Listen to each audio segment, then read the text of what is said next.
Some are calling them the new oil of the world economy. These minerals and metals are essential for producing new technologies like microchips, electric cars, and solar panels. And governments are scrambling to secure them. China is using its market dominance to weaken its rivals. US President Donald Trump has invoked wartime powers to boost production and has even threatened to seize mineral-rich Canada and Greenland. But where is the European Union in the global race for raw materials? We break it down in EU-Decoded. The EU has listed 34 critical raw materials it considers essential. 17 are prioritized as strategic. They include cobalt, lithium, manganese and nickel, used in electric vehicles, and gallium, copper and silicon metal, used in solar panels.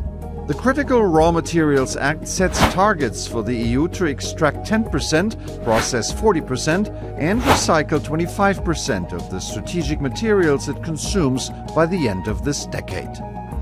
Part of the EU strategy means mining, but also refining and recycling more raw materials at home in Europe.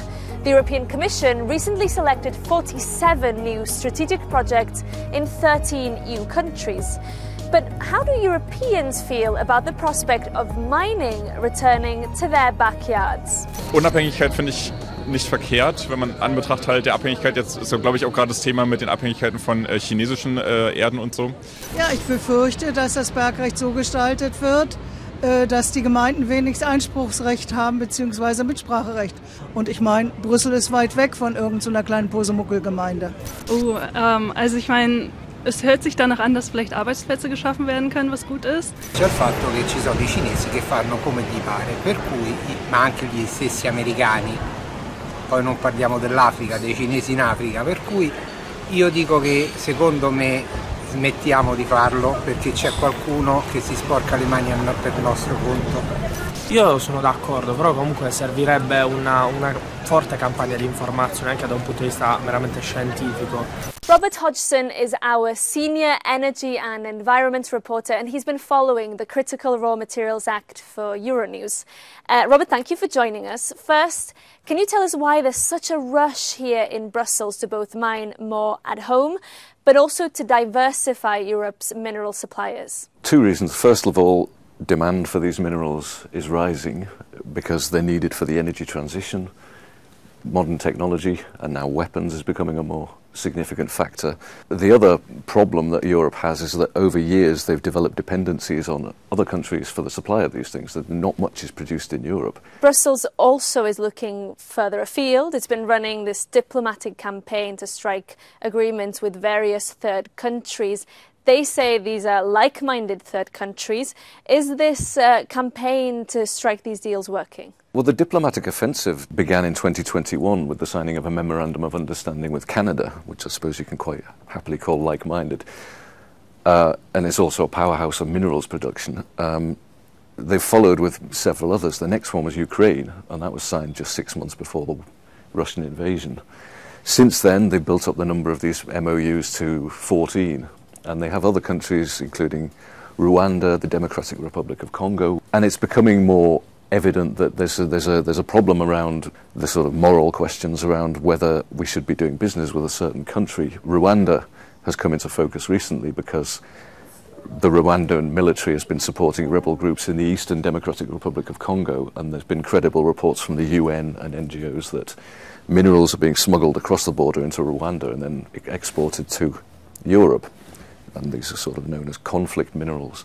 You can see the same moral questions arising in Ukraine because the EU has its memorandum signed with Ukraine, but at the same time the Trump administration has been pushing Ukraine to sign a deal with the US in exchange for continued military support, where they want access, essentially open access to all of the Ukraine's mineral wealth. 13 EU countries have been selected for new raw materials projects, but domestic measures aren't enough. The EU has also struck partnerships on minerals with 14 world countries, including Australia, Chile, and the DRC. This is to reduce dependencies. For example, the EU relies on China for 100% of its rare earths, Turkey for 98% of boron, and South Africa for 71% of platinum. Joining me now to delve a little bit deeper into the Critical Raw Materials Act is Eduardo Righetti, who is a researcher in energy, resources and climate change at the CEPS think tank here in Brussels. The Critical Raw Materials Act was conceived to kind of support and underpin the European Green Deal, but now we're seeing a push to rearm Europe. Does this mean also that the Act is becoming even more critical and strategic for the EU?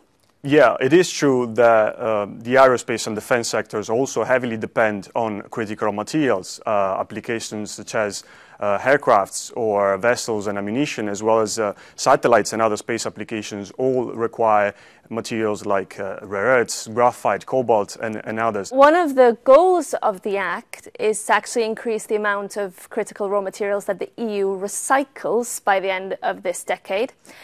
If this is a possibility and an attractive route for the EU, why are we not doing more of this, the recycling, already? For most of these materials, recycling rates are still relatively low, and this is because from one side we do not have enough technologies that have reached the end of life yet, but at the same time it's due to other more structural issues related to, for instance, technical issues with recycling as well as the cost of recycling. Given that there is a potential trade war heating up between the two biggest world economies right now, do you think the EU needs to consider other policy options to address its vulnerability when it comes to sourcing raw materials?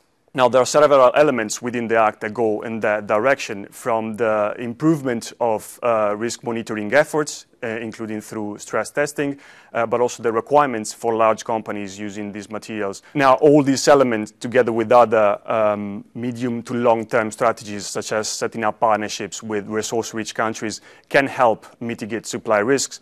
But at the same time, of course, we know there's no one single silver bullet, and even setting up these systems will take time, especially in the EU. In an energy transition and a global arms race, the demand for minerals will only increase, but competition is aggressive and could revive historic inequalities. Trump is demanding access to Greenland, Canada and Ukraine's mineral wealth. In places like Myanmar and the Democratic Republic of the Congo, the mineral rush continues to drive conflict. The European Union still says it's counting on a secure and sustainable supply.